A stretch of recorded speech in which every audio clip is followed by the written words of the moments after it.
नमस्कार, शाम के 4 बज रहे हैं। वक्त हो गया है फास्ट एंड फैक्ट्स का। मैं हूं आपके साथ मीमांसा मलिक और मेरे साथ हैं रूबिका। दिखाएंगे आपको आज की बड़ी खबरें पूरी रिसर्च के साथ। तो चलिए शुरुआत करते हैं इस वक्त की बड़ी खबर से। अब से कुछ देर पहले बीजेपी अध्यक्ष अमित शाह ने एक प्रेस कॉन्फ्रेंस की। आज पहली बार मुस्कान 2 इंच या उससे ज्यादा आप कह दीजिए उनके चेहरे पर नजर आई, क्योंकि जीत ही इतनी बड़ी है। उन्होंने कहा कि यूपी की जनता हिंदू मुसलमान से अब बाहर निकल चुकी है। 4 राज्यों में बीजेपी सरकार बना रही है। अमित शाह ने यह भी कहा कि यूपी की जनता अब सिर्फ और सिर्फ विकास के साथ है। तो बीजेपी के चाणक्य कहा जाता है अमित शाह को, और अमित शाह की जो स्ट्रैटेजी रही है इस पूरे चुनाव में नतीजे दिखाई भी दे रहे हैं। और उन्होंने मुख्य रूप से ये बात कही कि योग्यता के आधार पर सीएम का चयन किया जाएगा। 4 राज्यों में बीजेपी की सरकार बनने जा रही है और अब हिंदू मुसलमान कौन है ये दिन लग चुके हैं। यूपी की जनता इस सबसे ऊपर उठ चुकी है।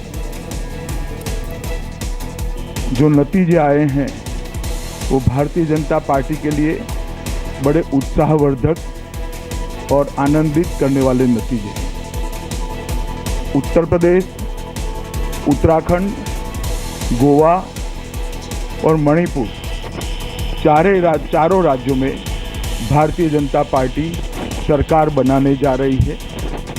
और पंजाब में हालांकि हम चुनाव हारे हैं, मगर 30% से ज़्यादा वोट हमारे गठबंधन ने प्राप्त किया है।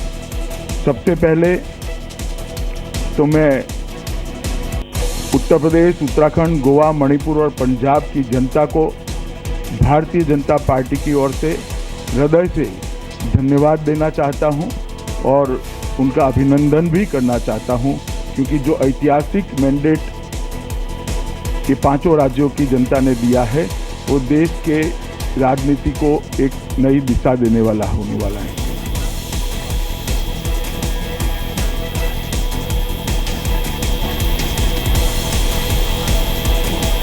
ऐसा नहीं है कई बार सीएम प्रोजेक्ट करके आपका ज्ञान अधूरा है जरा। अरे क्या बताते हो, मैं बताता हूँ। हम 3 चुनाव मोदी जी को प्रोजेक्ट करके जीते, हम वसुंधरा जी को प्रोजेक्ट कर जीते। सुनो भाई, सुनो ना, सुनो तो आप बोलते ही रहोगे। आसाम में सर्वानंद सोनोवाल को प्रोजेक्ट कर जीते। मध्य प्रदेश में क्या क्या सवाल लेकर आते हो। अनुराग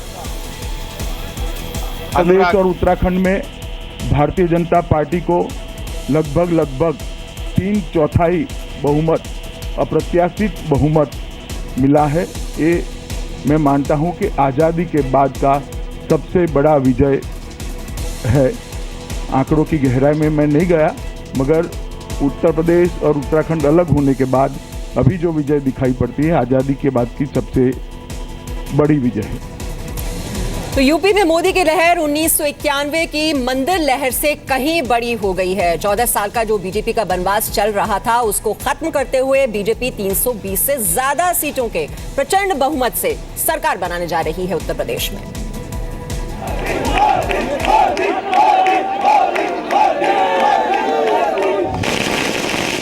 यूपी पर मोदी का जादू इस कदर बोला कि पूरा यूपी केसरिया हो गया। लखनऊ से दिल्ली तक बीजेपी अब दावा कर सकती है कि सीना 56 से 60 इंच का हो गया है।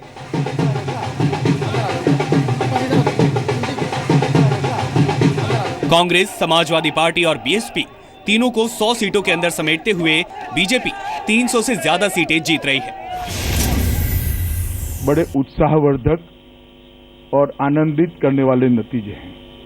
अप्रत्याशित बहुमत मिला है। ये मैं मानता हूं कि आजादी के बाद का सबसे बड़ा विजय है। मोदी की क्रेडिबिलिटी के आगे यूपी के लड़कों के पैर उखड़ गए। बीजेपी ने 7 के 7 राउंड में क्लीन स्वीप किया। नेतृत्व में जो लहर थी वो आज भी बरकरार है और 2019 में फिर से हम उत्तर प्रदेश को जीतेंगे लोकसभा में और माननीय मोदी जी को फिर से प्रधानमंत्री के पद पर सुशोभित करने का काम करेंगे। कुछ लोगों ने जरूर कोशिश की थी कि जुगाड़ और जोड़ तोड़ से सरकार बनाए, तो जुगाड़ और जोड़ तोड़ की सरकार जो है वो जनादेश के सामने ध्वस्त हो जाती है। लोगों ने एक प्रकार से अवसरवादी गठबंधन भी बनाया, लेकिन भारत की राजनीति का एक बहुत बड़ा बदलाव क्या है? ये बदलाव ये है कि अगर लोग ठान लेते हैं, देखिए बीजेपी 300 के लगभग आ रही है। 1991 की राम मंदिर लहर के बावजूद बीजेपी को 419 में से 221 सीटें मिली थी। 2017 की मोदी लहर में जनता ने बीजेपी को 403 में से 300 से ज्यादा सीटें दी हैं। 1991 की राम लहर में बीजेपी को 32% वोट मिले थे। 2017 की मोदी लहर में बीजेपी को 40% से ज्यादा वोट मिले हैं। मोदी की 24 रैलियां अखिलेश की 211 और राहुल की 54 रैलियों पर भारी पड़ी। तो यूपी के नतीजों के साथ ही बीजेपी कांग्रेस मुक्त भारत की तरफ एक कदम और आगे बढ़ गई है। 1980 में 309 सीटें थी कांग्रेस के पास और आज वो 10 सीटों पर सिमट कर रह गई है। वाकई उत्तराखंड में भी बीजेपी की बड़ी जीत हुई है। पार्टी बड़े बहुमत से सरकार बनाने जा रही है।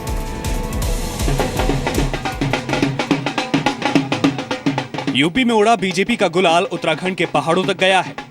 उत्तराखंड में मोदी की आंधी में कांग्रेस के बड़े बड़े पेड़ तक उखड़ गए। राज्य की 70 में से 50 सीटों पर बाजी मारकर बीजेपी ने कांग्रेस को विधानसभा के एक कोने में समेट दिया है।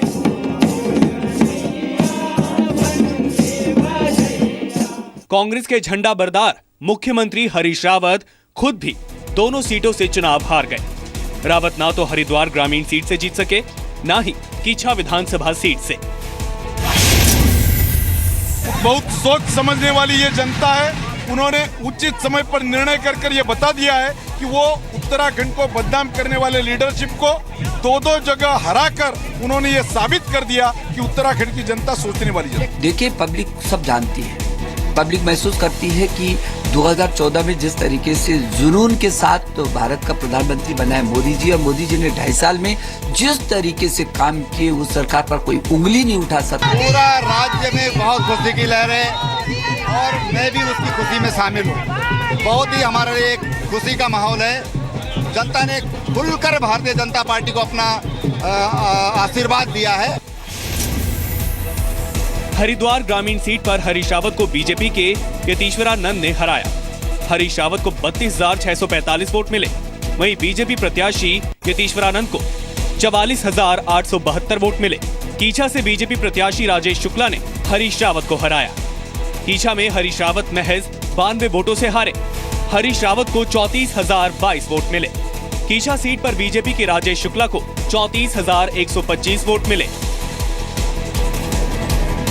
उत्तराखंड में ये पहला मौका है जब कोई मुख्यमंत्री दोनों सीटों से चुनाव हार गया हो। उत्तर प्रदेश और उत्तराखंड में बीजेपी की बड़ी जीत के बाद पार्टी के कार्यकर्ता जमकर जश्न मना रहे हैं। सुबह 5 बजे राज्यों में वोटों की गिनती शुरू हुई तो टीवी के सामने हर दर्शक बेचैन था। होली के रंगों में ही रंगने वाला है इस बार का चुनाव का नतीजा भी। तो जिसके पक्ष में आएंगे उसके लिए होली और जिसके लिए नहीं आएंगे उसकी होली। लेकिन थोड़ी देर में जश्न के ढोल बजने लगे। यूपी में केसरिया गुलाल उड़ने लगा। यूपी में वनवास खत्म होने और उत्तराखंड में प्रचंड बहुमत के रुझान मिलते ही देहरादून से लेकर लखनऊ और दिल्ली तक बीजेपी कार्यकर्ताओं ने लड्डू बांटे।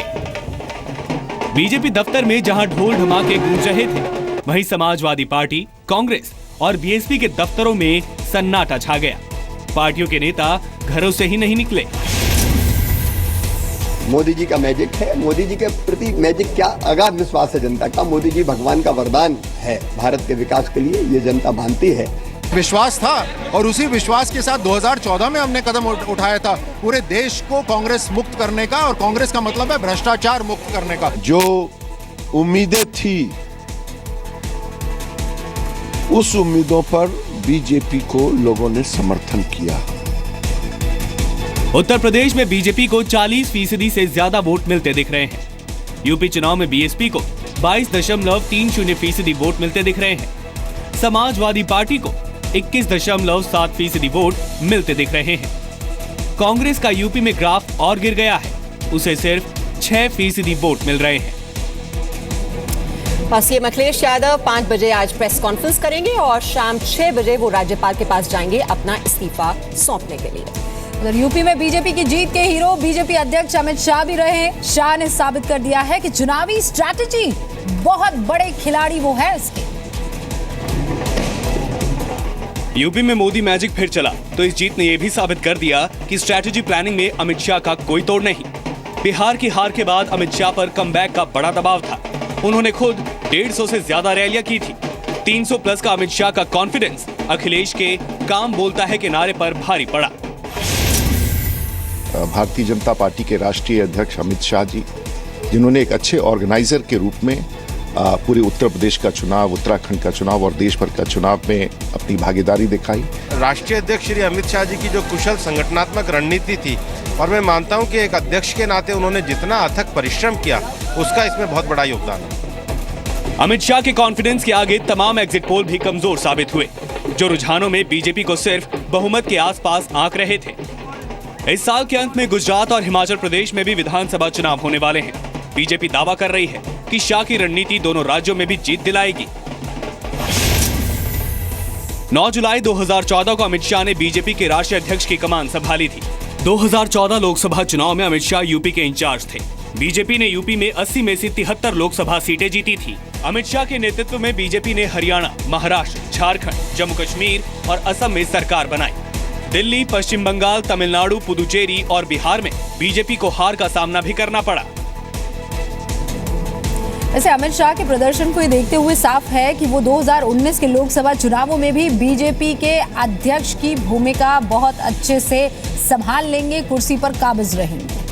और उत्तर प्रदेश में बीजेपी को 3/4 बहुमत मिलने से पार्टी में जश्न का माहौल है। बीजेपी ने कहा है कि ये नतीजे दिखाते हैं कि जनता प्रधानमंत्री मोदी के साथ है। वैसे भी प्रधानमंत्री मोदी जगह जगह अपनी रैलियों में बात कहते भी रहे हैं कि इस बार केसरिया होली मनेगी, और मन भी रही है। हर जगह केसरिया ही केसरिया। यूपी में ऐतिहासिक जीत के साथ अटकलें शुरू हो गई हैं कि कौन बनेगा देश की सियासत में सबसे दमखम रखने वाला राज्य का मुख्यमंत्री। सीएम बड़े जनाधार वाले नेताओं में से चुना जाएगा या हरियाणा और झारखंड की तरह अचानक से कोई अनजान चेहरा सामने आएगा। लेकिन बीजेपी नेता पत्ते खोलने को तैयार नहीं हैं। और संसदीय बोर्ड जो तय करेगा, हम उनके साथ हैं। मैंने कहा ना, मैं भारतीय जनता पार्टी के संसदीय बोर्ड जिसे भी अपना प्रत्याशी घोषित करते हैं, उसके साथ। जिसकी जो जिम्मेदारी मिलेगी वो उसका निर्वहन पूरी क्षमता के साथ और पूरी ईमानदारी से। भारत विश्व का सबसे बड़ा लोकतांत्रिक राष्ट्र है और भारतीय जनता पार्टी विश्व की सबसे बड़ी लोकतांत्रिक पार्टी है। तो यहाँ संसदीय बोर्ड तय करेगा कौन चेहरा हो, जो होगा बहुत बढ़िया होगा। दूसरी तरफ करारी हार के बाद समाजवादी पार्टी में कलह और तेज होने के आसार हैं। शिवपाल यादव के बयान से साफ लगा कि वो मुलायम के इशारे के इंतजार में हैं। नजर कांग्रेस पर भी है कि राहुल गांधी पर सबसे पहले कौन नेता सवाल उठाता है। उसे हम सब लोग स्वीकार करना चाहिए। सर ये बताइए, सर पार्टी हार गई है, इसके लिए आप इसको रिस्पॉन्सिबल मानते हैं? सर पार्टी हार चुकी है, अब इसकी समीक्षा करेंगे। जहाँ तक आप लोग बात करते हैं राहुल जी की है, तो राहुल जी तो पंजाब भी गए तो वहाँ क्यों जीत रहे हैं, मणिपुर भी गए तो वहाँ भी जीत रहे हैं, गोवा में गए वहाँ हम जीत रहे हैं, तो ऐसा कुछ नहीं है। बीजेपी ने चुनाव में किसी को सीएम उम्मीदवार पेश नहीं किया था। मुलायम सिंह ने समाजवादी पार्टी कांग्रेस गठबंधन का विरोध किया था। मुलायम सिंह यादव खुद गिनी चुनी सीटों पर प्रचार करने गए थे।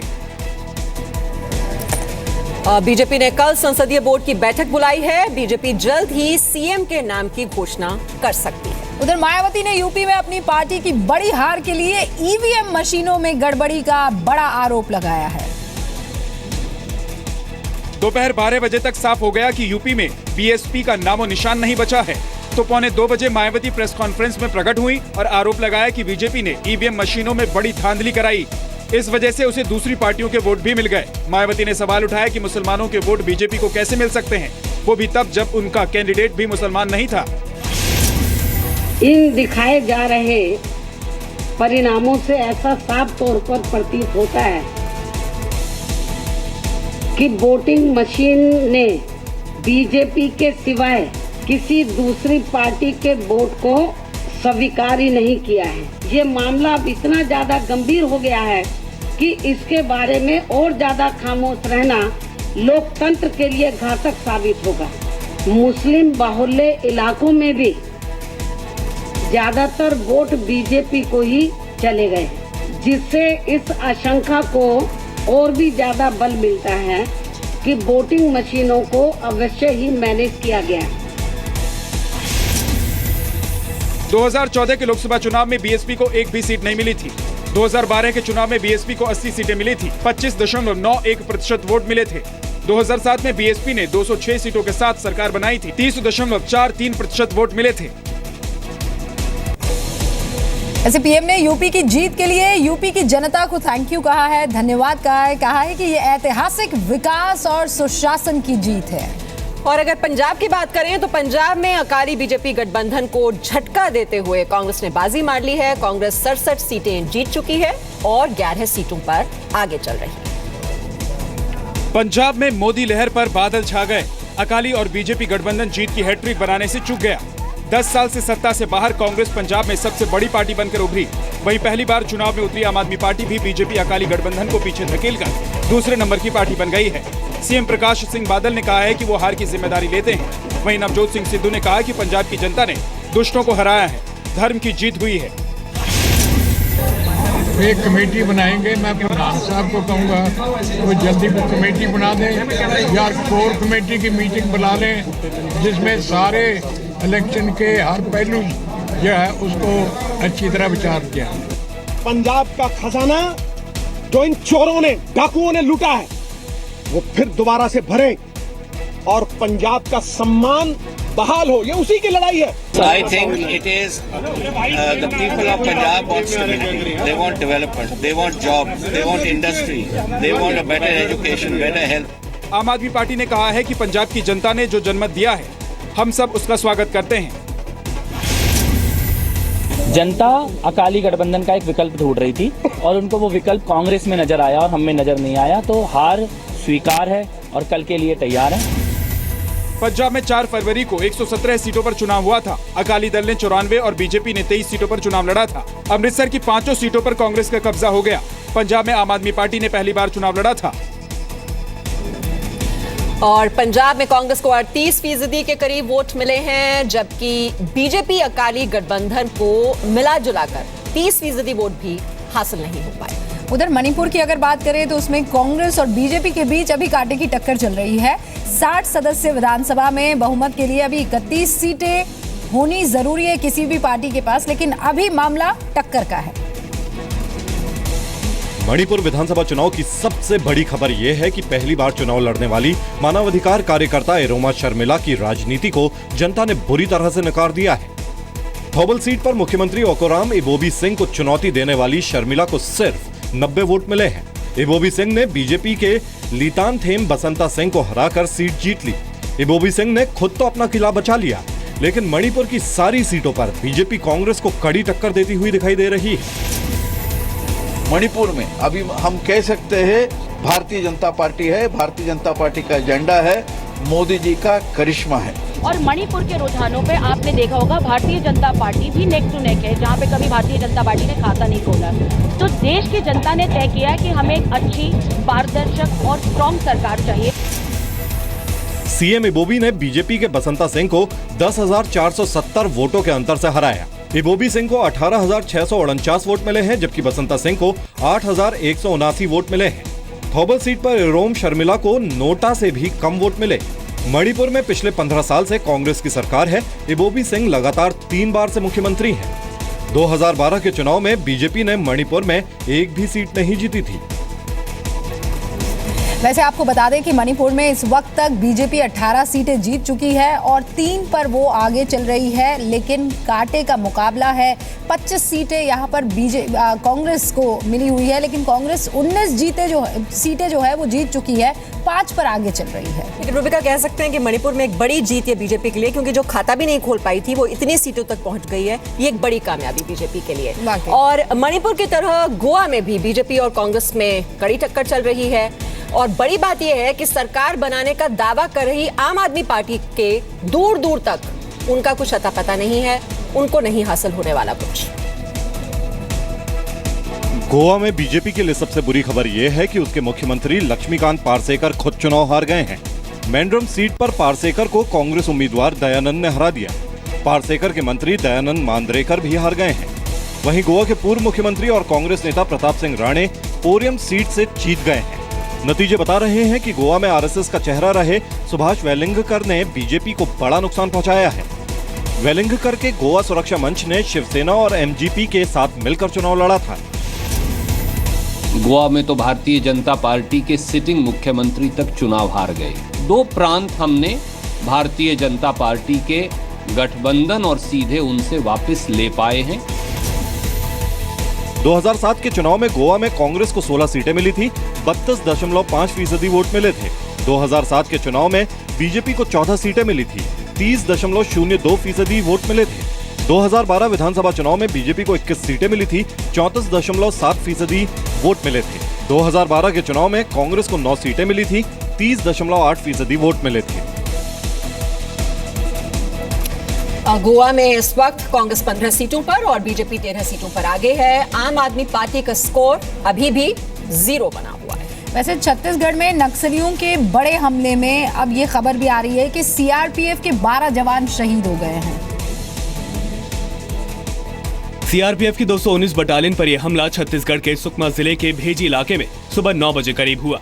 नक्सली पहले से घात लगाकर डटे हुए थे, जवानों को संभलने का मौका नहीं मिला। शुरुआती फायरिंग में भी बड़ा नुकसान हुआ। सीआरपीएफ के 11 जवान इस हमले में शहीद हो गए। एक ने अस्पताल में दम तोड़ दिया। पीएम मोदी ने हमले पर दुख जताया है। प्रधानमंत्री ने गृह मंत्री राजनाथ सिंह से भी बात करके पूरी रिपोर्ट ली है। पुलिस पार्टी को एम्बुश किया गया, जिसमें सीआरपीएफ की वो पार्टी थी। हमारे सीआरपीएफ के 11 जवान शहीद हुए हैं और घटना दुखद है। सीआरपीएफ के जवान भेजी के जंगलों में बन रही सड़क की सुरक्षा में तैनात थे। घात लगाकर बैठे नक्सलियों ने पहले आईईडी से धमाका किया, फिर फायरिंग की।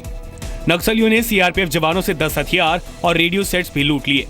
हमले के बाद इलाके में कोबरा टीम भेजी गई है। सर्च ऑपरेशन जारी है। वैसे 3 साल में यह सबसे बड़ा नक्सली हमला है। 2014 में भी 11 मार्च के ही दिन सीआरपीएफ पर हमला हुआ था, जिसमें 16 जवान शहीद हुए थे। फिलहाल एक छोटे से ब्रेक के लिए हम रुक रहे हैं, लेकिन फिर बता दें आज मैंडेट का दिन है। आज वाकई होली से पहले बीजेपी की होली बन चुकी है, मन चुकी है और 3 साल बाद भी प्रधानमंत्री नरेंद्र मोदी की लहर कम नहीं है। वो वेव अब भी जारी है, नतीजे बता रहे हैं और खासकर उत्तर प्रदेश के।